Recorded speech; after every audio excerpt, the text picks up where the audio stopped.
notice, Chase is coming up in just a second also, but Chase and I are not Christopher. Now, we're going through this Skeptic series, and you're expecting to see him here because he's talking about some of those things. But we want to let you know that we are just as confident and have just as much reason for why we believe as Chris does. However, my ability for retention of those facts and to even present them my brain doesn't work in that specific way. He is able to present those arguments so well, and so we are still going through the Skeptic series, and we're going to talk about why skepticism is healthy, but you will not be hearing a reason for God's existence or something like that today. So I just want to give that disclaimer, but we are talking still on the idea of skeptics and what it means to be skepticism, or have skepticism, I mean. The word skeptic always bothered me a little bit, right? Like, we think that a skeptic is someone who walks in these doors and it's the person who sits down and is like, I don't even believe in God, prove it to me. And that's our idea of a skeptic. Like, it has to be that person who doesn't believe in God. And if someone would call me a skeptic, I'd almost get like a little bit offended, as if like they just called me rude or something. They're like, you seem like a little bit of a skeptic by nature. And I'd be like, hey man, like, you're a skeptic. I'm not going to take that from anyone. And so why do we get offended with this term skeptic? I think it's because for a lot of us, the idea of having doubt is like this shameful thing. And to question anything is like not trusting Jesus. But that couldn't be further from the truth. The fact is that skepticism is incredibly helpful, and something that Jesus invites us to is to have skepticism, to get these questions answered. And what will happen in your life is, if you are not skeptical, whatever sounds good, whatever seems to have some kind of fact, and whatever authority comes in your life, you will believe that source. And to prove my point, I have this graphic for you guys up here. I'm going to read this. Has anyone seen this on Facebook before? It's like the link between JFK and Lincoln's assassination, and it's like all these coincidences, and you read it, and you're like, this is crazy. I'm going to read some of these for you. I know it's tiny and hard to see, but it says, Abraham Lincoln was elected to Congress in 1846, JFK elected to Congress 100 years later in 1946. Lincoln was president in 1860. Kennedy was president in 1960. Crazy, 100 years apart, right? Then it says they were both particularly concerned with civil rights. They both lost a child while in the White House. They were both shot on Friday. They were both shot in the head. Lincoln's secretary was named Kennedy, and Kennedy's secretary was named Lincoln, their last names, which crazy, right? They were both assassinated by Southerners. They were both succeeded by Southerners named Johnson. They were, Andrew Johnson, who succeeded Lincoln, was born in 18-something. And 100 years later, that's when Lyndon B. Johnson was born. They were both assassinated by John Wilkes Booth assassinated Lincoln, who was born in 1839. Lee Harvey Oswald was born in 1939, 100 years apart. Crazy, again. The assassins went by three names. One was shot in a Ford theater, one was shot in a Ford car. And then both their assassins were killed before trial. And this is my favorite one, which seems so ridiculous to me, but this is what it says. A week before Lincoln was shot, he was in Monroe, Maryland. And a week before Kennedy was shot, he was with Marilyn Monroe. That is incredibly relevant. But here's what I remember. I would get like so excited about this, and I would share it with people, and I'm like, did everyone know that there was a connection between the assassination of JFK and Lincoln? And I would like share it with people. And I don't remember who, but someone in my life one time said, I don't think that's true. And I'm like, what do you mean? Like, everything's 100 years apart, and it all connects, and it's just this crazy coincidence. It can't be coincidence. But then I started thinking about it, and I'm like, wait a minute, this doesn't make any sense. Like, as if the government had some motive that they're like, if we wait perfectly 100 years for all these things to line up, and we plan everything out to be 100 years apart, then we'll have this grand conspiracy. And I looked into this a little bit, and one of the biggest questions that was asked, if everything was 66 years apart, would we even care? Like, we love that. It's like, this is all 100 years apart. But what if the their elections were 66 years after, and the assassins were born 66 years after and all this stuff? We would be like, oh, who cares, Like, no coincidence there. But we see the number 100, and we get all excited. We're like, there's something connected. But let me share with you some of the other facts that just aren't true. And the first is, it says that Lincoln had a secretary named Kennedy with the last name Kennedy. That's not true. He didn't. There's nowhere in the record that shows that. They just were like, it sounds good. Let's throw it up there. Johnson is the most common last name in America, so the fact that a Southerner named Johnson might have been their successor is not that hard to believe. Booth, John Wilkes Booth, was actually born in 1838, but they said, that's 101 years, that doesn't really flow well, let's just add a year to when he was born. So they literally changed his birthday because they're like, it seems better for our coincidence. It says they each went by 3 names, John Wilkes Booth and Lee Harvey Oswald. That's not true either. Lee Harvey didn't go by Lee Harvey Oswald. He just went by Lee. And then my personal favorite is the whole Marilyn Monroe thing, which seems absurd. Marilyn Monroe died a year before JFK was assassinated. So when they say he was with her the week before, like, either he must have been at her grave or he was not actually there. But again, this is what happens. I know it's ridiculous, but we see this stuff, and I remember seeing this, and it even says, like, coincidence down at the bottom, question mark, like, coincidence? Crazy. And it really is just a bunch of weird coincidences that half of them aren't even true. But this will happen with us when we get caught up in skepticism. We'll look at all these things and we'll be like, wow, this is crazy. Like, look at all these facts that may not be true, and we'll go through our life being hoodwinked because we're not going to take the time to look into whether things are actually true or not. And this is our challenge today, is we want to move you guys from having this blind faith, which I think comes in 3 ways, but we want to move you from this blind faith of whatever your idea is to actually questioning things, atheist and Christian alike. Because a lot of times for the atheist in here, we will walk into the room in arrogance a lot of times, and not in a bad way, but we just go, God can't be real. And we just deny everything. We say, there's no way God exists. I'm not going to even search for answers because I know that this whole thing is a hoax and stupid and a crutch for the weak, so I'm not even going to look into it. And what if our arrogance kept us from knowing an eternity with Christ? The second is the selective skeptic who chooses what to have true or not. When it comes to science and things of this world, they'll look into that. They'll be like, oh, all this stuff is awesome. This is true. But when it comes to God, they just say, it's not true. Couldn't be true. And they ignore all the facts about God. But the fact of the matter is, we can't just decide what truth we choose. We can't go like, I like this truth, that truth makes me uncomfortable, I'm going to push that out, pretend it's not true, and I'm going to choose this. We can't be selective in our hearing. You either accept all truth as it is, or you just be in complete denial of reality and truth. But you cannot be somewhere in the middle. You can't say, I will choose the truth I want. It's an all or nothing spectrum. And then this is where probably most of you who come to church a while will find yourself, but it's the blind skeptic in here. The blind faith. That we think, and I used to think, that my faith was stronger the less answers I had. William Lane Craig is one of the most brilliant apologists, that's right. Sorry, I had an aneurysm and just... Anyways, he's one of the most brilliant apologists around, and he has all these answers for these questions. He debates the guys you saw with all these Stephen Hawking, or Richard Dawkins and Stephen Hawking and all these guys who are brilliant. He's debated these guys and came out confident that there is a God. But I don't think that God looks down on us and goes like, wow, look how strong his faith is, because he doesn't have all these questions answered, and yet he still believes in me. God's not like bravo or impressed. If you have questions answered to these, it does not mean that you have less faith. It means that you have a stronger foundation in your faith. And that's the beauty of this, is that when you lean in and get these questions answered, you are not weakening your faith. Your doubts are not a sign of weak faith, but it's a sign of you trying to build a strong foundation in the belief of Christ.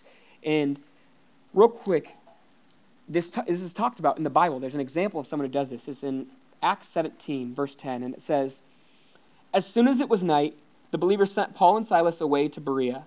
On arriving there, they went to the Jewish synagogue. Now the Berean Jews were more noble character than those in Thessalonica, for they received the message with great eagerness. And it says they examined the scriptures every day to see if what Paul said was true.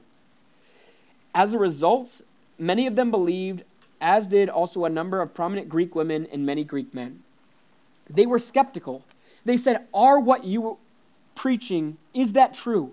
Paul, you come and you share these things with us. We are going to examine the scriptures to find out what it's true. And what happens is when we lean into skepticism, when we say, I'm going to be a healthy skeptic, I'm not just going to take everything as it is because someone's in a position of authority or staying on a stage, but I'm going to ask the tough questions.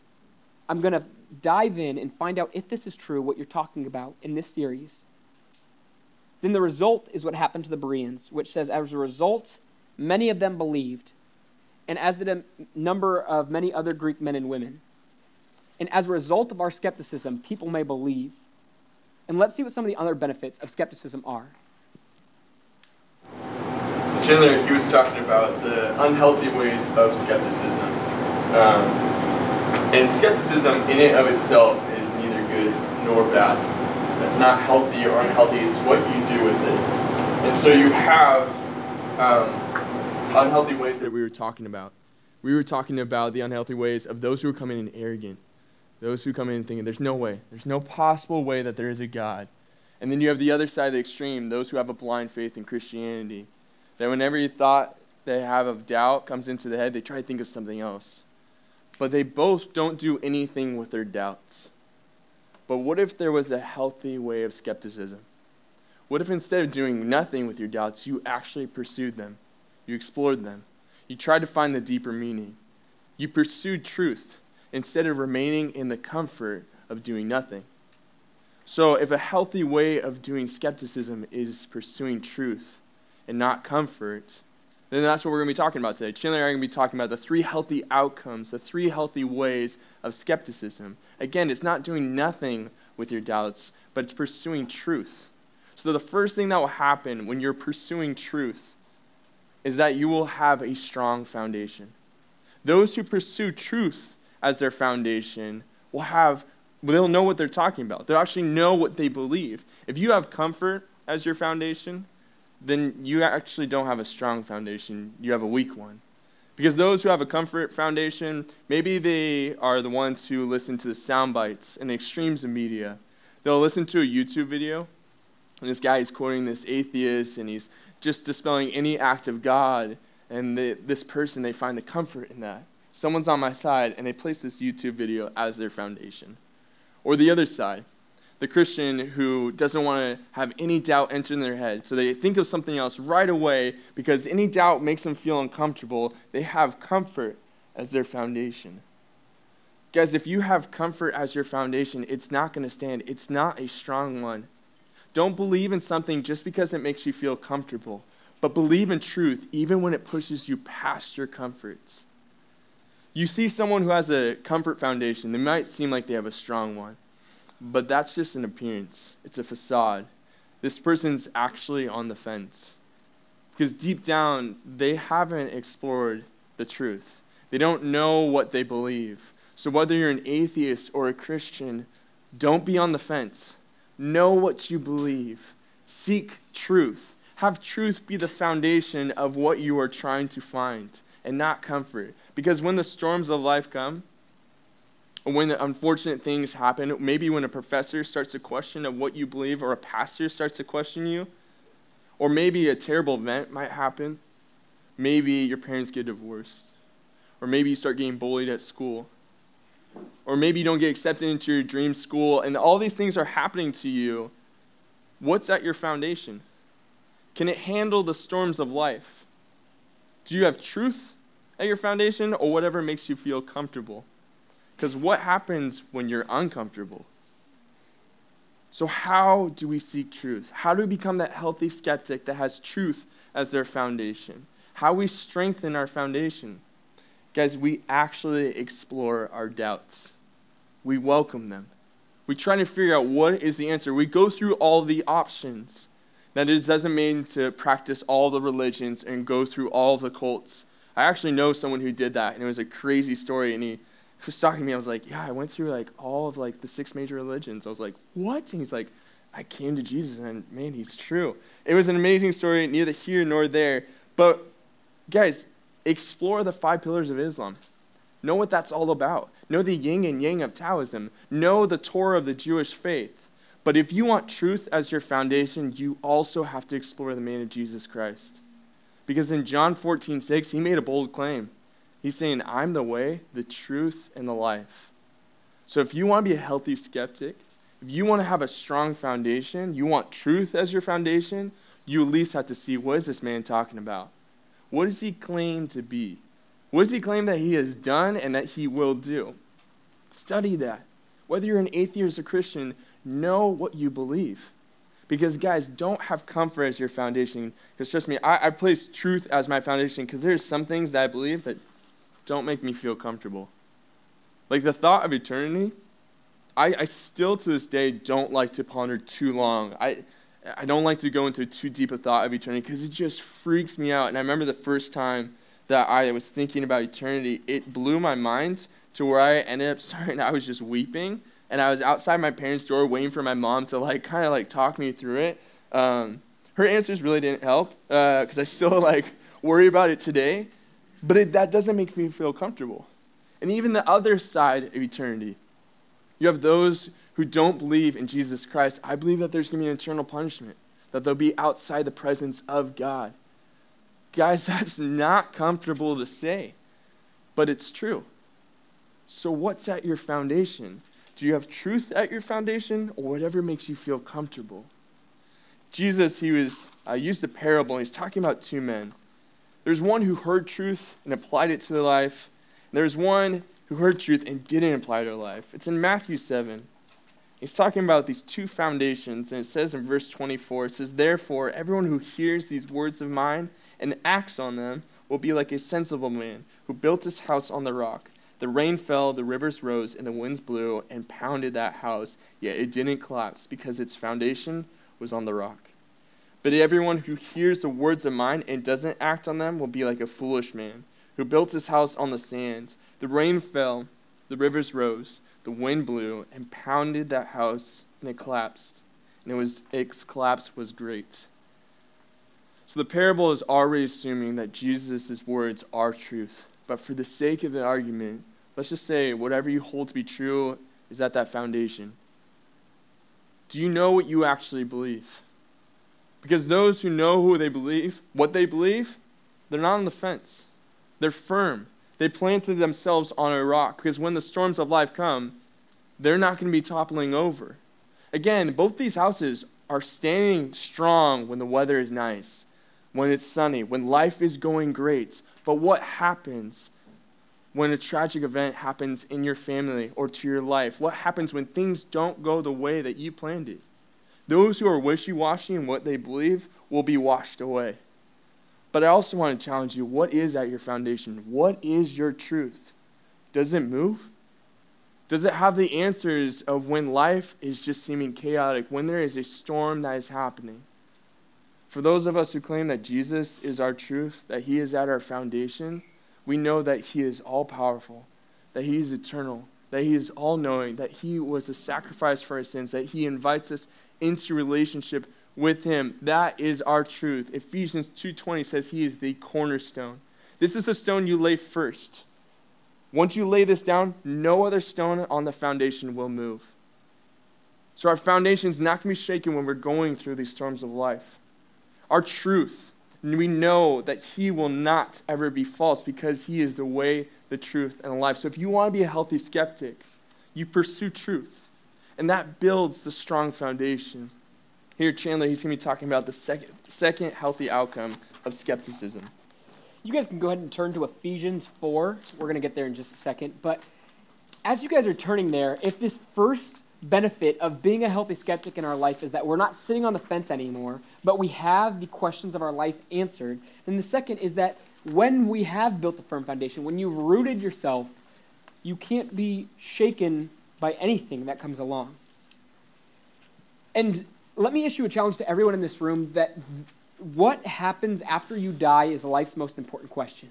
If you really do believe that you just become one with the ground and then you're reborn as a tree, and again, I'm not mocking at all, but if that's like nothing happens after we die, what if you're wrong?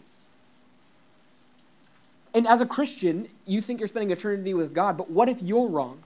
At least get life's most important question of what happens after I die answered before you can go on to any other thing in your life. You need to have this foundation so you know what you believe and you can't be swayed. And this is what Paul says in Ephesians 4, verse 14. Then we will no longer be, what does your guys' Bible say? Infants, babies? Yeah, it says, then we will no longer be infants, tossed back and forth by the waves and blown here and there by every wind of teaching and by the cunning and craftiness of people and their deceitful scheming. Instead, speaking the truth in love, we will grow up to become in every respect the mature body of him who is the head, that is Christ. For him, the whole body, joined and held together by every supporting ligament, grows and builds itself up in love as each part does its work. This is what Paul is saying. He's saying if you don't answer these questions, if you are swayed by everything that sounds good, by every article you read that seems intelligent, by every professor or person of authority that comes in your life, if you are swayed by all of them, he says that you are an infant. Regardless of whether you call yourself a Christian or not, in your life you act like an infant when you aren't firmly planted in what you believe. And this is what we are challenging you to. Atheist and Christian alike, be confident that you, without a doubt, have an airtight argument that is solid on which you can stand upon. Because here's what's going to happen. At some point in your life, very soon for most of you, some of you maybe even now, but you're going to start going to college classes, and there's going to be people that come into your life that say the way you think is so stupid, and how could you believe something that's a crutch? And you're going to feel hurt and offended. And if you don't have an answer to stand upon, then that and all those doubts mixed with the constant temptations of this world trying to vie at your soul, you are going to walk away from this faith. And I watched this happen firsthand. I mean, I've been in 1112 both my time in here and working with it. This is my 5th or 6th year in 1112. And I remember the girl that was a grade above me and someone in my grade, there was these 2 girls that I remember specifically. One of them was an intern, and she was on Joshua team. She was as involved as you could imagine. Knew a lot about like coming to church and being a part of this. But when the Skeptic series came along, she's like, my brain doesn't really work like that. Just like call me when the Skeptic series is over, and then I'll start paying attention again. And I remember Chris having this conversation of her in the offices of like, no, trust me, this is so vital. It's so important that you understand and that you learn these things, because what if someone tries to tell you something different? How are you going to combat them? And she's like, don't worry, like my faith will keep me. She's not part of the church anymore. And her life is so broken, and she has walked away, and she's tried to find herself in the things of this life. She's tried to find her worth in guys and in drinking. And you just watch her on Instagram, and you go like, such a shame, It's so sad to watch what her life's become. And what if she had just leaned in? And this is what I want to challenge you guys with, is you're sitting here, and you're like, my brain doesn't work like that. None of our brains work like, there's like 4 people I know in the world that their brains work like Chris's do. But when you're sitting here, and there's a phrase or a question or an idea that you don't understand, just do your best to spell that word and figure it out and do some research on it. Look, trust me, I know. You're like, I've tried to spell it and autocorrect can't even figure it out. I've been in that boat. But do your best to lean into these questions, to bring your doubts and to get these questions answered, because what's going to happen is when you are matched with another authority figure who you can't answer, with the temptations of this world, you are going to find your faith quickly fading. But again, referring back to a guy like William Lane Craig, if you without a doubt have every question about God and your life answered, then someone's going to say your faith is stupid. And you're going to be like, let's sit down and talk about it, because boy, am I ready to talk to you. And as a result, maybe people will believe. And this is the benefit of skepticism, is that we have the opportunity to create more disciples. So that is actually the third healthy outcome of being a good skeptic, is that you create disciples. And now at first that sounds weird. You're like, wait, how is being skeptical create disciples for Jesus? Don't you want to keep the skeptics away from the new believer? Maybe their skepticism is going to rub off on them. We treat the skeptic like the old guy in Emperor's New Groove, of how Cusco, he's dancing around in his palace and he's going crazy, and then he bumps into the old guy, which causes the Emperor's Groove to be thrown off. Well, the soldier, the guard, he says, you've thrown off the Emperor's Groove. And he tosses the old man out the palace. We see Cusco is this new believer. He's loving life. He's seeing everything that's spiritual. And he looks at a light bulb like, oh, wow, Jesus is our light. And he's like looking at the word of God. Man, it's a sword. Awesome. And he's just dancing around. And then you have this old guy, and you're like, oh, no, the old guy, he's going to ask a question about the faith. And sure enough, the old guy asks the question, and it throws off the group of the new Christian. And so what do us strong believers do? We throw that skeptic out the window. Because skepticism is bad. It's evil. Don't ask any questions. And then you got Pacha, a guy who's maybe curious about the faith. And he's walking on up and he sees the old man dangling from the sign, which is great that he landed there. Or else Disney would be really dark. And he helps the old man down only to be warned of, don't throw off the emperor's groove. And it's almost the same thing that you might feel like when you're a skeptic of, don't ask the difficult questions. Don't actually say what you're thinking out loud. If you have any fears, if you have any troubles, just don't talk about it. Don't throw off the groove. Just keep dancing. We're going to be having our dance here Friday the 25th, so if you guys want to go to that. But that's what we feel like sometimes. We think that our skepticism, we can't talk about it. We can't talk about the doubts that we have or any of the fears. We kind of feel like we're embarrassed to talk about it. We feel like, the skeptic, the one who's gone through that difficult season, they're the weaker sibling. Because, they follow the truth now, but they had a season where they didn't. But I've always remained pure. We kind of embarrass the skeptics. We see it as a weird trend. Like back in the day, people used to bleach their hair and wear puka shells. I did not do that. Or people today wear Crocs. I don't know why. You guys need to find the truth. That has never been fashionable. That will never be fashionable. You can eat your shoe, cool. In what circumstance will you ever do that? But I was part of an embarrassing trend, and it was called the bowl cut. And I had it. So, yes, clap. The bowl cut was the easiest haircut for a hairdresser because literally you put a bowl over a child and went, and it's just, yes, I did have that blonde hair. That was natural, and I lost it. Don't know why. And also I did denim on denim. But it's just this embarrassing trend. You get that off there. We treat skepticism like this embarrassing trend of like, I do not want to admit that I actually did this. I don't want to talk about my fears. I don't want to talk about my doubts.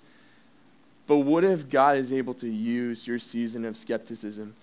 What if you've gone through that healthy process where you had truth as your foundation, where you strengthened your foundation, where you weren't wavering when other people were trying to produce these false ideas? What if God's able to create disciples out of that?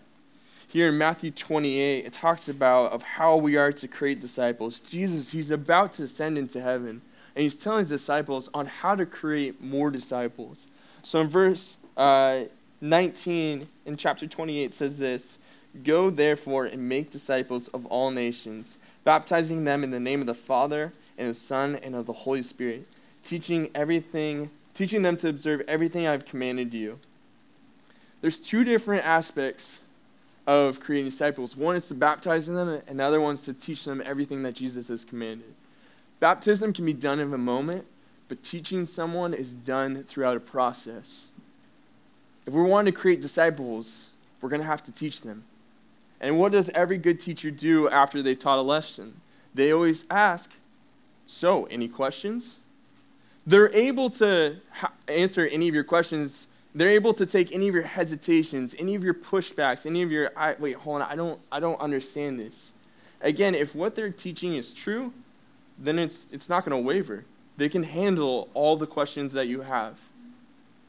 And so again, if we put truth as our foundations, then we can welcome in the questions. We can welcome in the doubts. We can say, "Hey, do you have any questions of the faith?" They're able to listen to the person. Sometimes people are uncomfortable with skeptics because they have comfort as their foundation. Because like, wait, hold on, don't ask that question because I have that same question, and if you start talking about it, then I'm start thinking about it.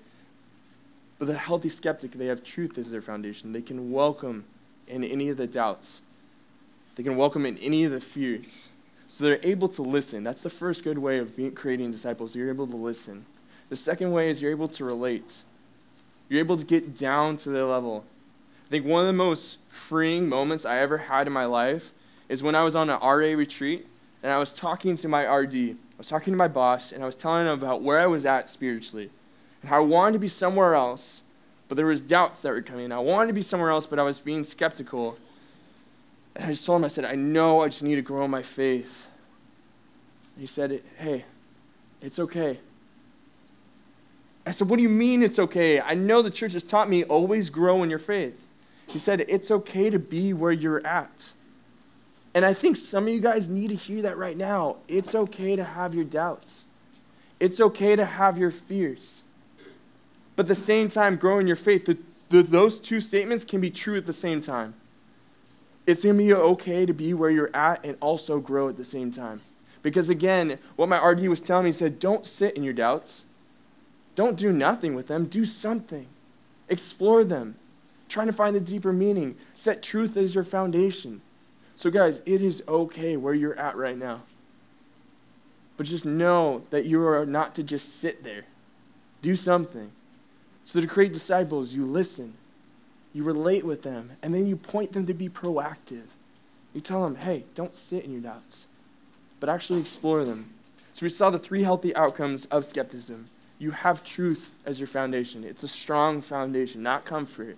You're not wavered by what other teachings are because you know what you believe, and through that you're able to create disciples. Here, Chandler is going to be talking about the practical ways of a healthy skepticism. There's this guy named Tim Keller. He is the pastor of a church in New York, and he's an avid author. He writes a bunch of great books and just a brilliant man all around. He's a theologian and has written some incredibly insightful things, and he says this quote, "A faith without some doubt is like a human body without any antibodies in it.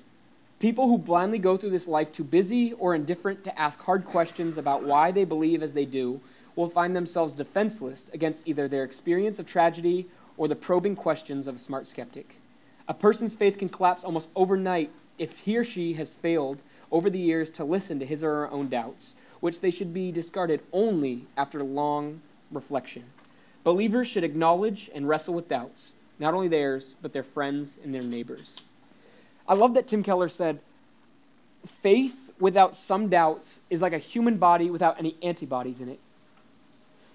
The most harmful thing physically, I think, that aside from abuse that a parent can do to their child is to not let them be introduced to germs.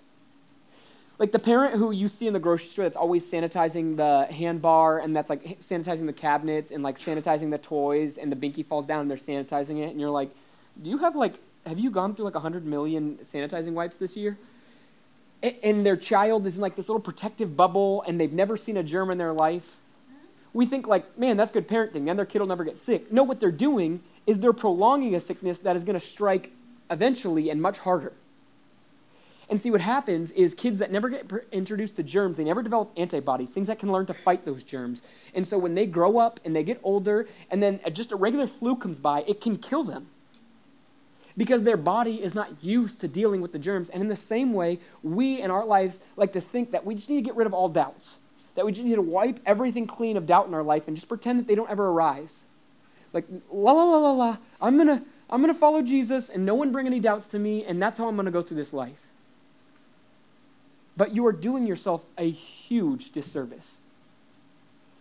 Because your doubts allow the antibodies of Scripture, of truth, and of Christ to combat these doubts, these germs that might infect our system. But if we pretend that these doubts don't exist, if we don't lean into them, then what's going to happen is we're eventually going to get older, and those doubts are going to come strong, and they're going to come hard, but you're never going to have been taught how to react with your antibodies of Christ, of truth, and of Scripture, and your faith will go by the wayside very quickly. What we need to do is lean into those doubts. You need to say, like, I'm willing to take on anything that could possibly make my faith sick for a moment because I trust that the antibodies of Christ will come in and answer these doubts. And ultimately what we want for you guys is we want you to bring your doubts. Bring them strong. Bring them to the forefront of your mind and say, I have questions that I need to answer. As Christians and atheists alike, just come and say, I am going to so strongly question and answer and find out what I don't know yet. Because what we believe, and I know it's a dumb reference, but in Finding Nemo, Doc says, all roads lead back to the ocean. He's like, all water leads back to the ocean. And we believe that all truth leads back to the foot of the cross. So we're not scared of your doubts. We're not scared of your questions. We firmly stand upon the fact that Christ has a monopoly on truth, and everything that you question and doubt will lead back to his throne. I had the opportunity to write it was a very small research paper for college, and in it, I read this article, and it said that Protestant Christian households are just as likely as secular households to encourage autonomy of thought within their household. What that basically means is they wanted their children to have free thought. They didn't want to indoctrinate them and say, like, this is what you have to believe. Don't ever question anything. You want to know why? Because Christians know that Jesus is the answer to our doubts. We know that he is true, and that when searched for, we will find him as true and arrive back in his throne at his feet. And so raising Christian kids, parents aren't scared. They're like, go ahead and question it. Go ahead and bring your doubts.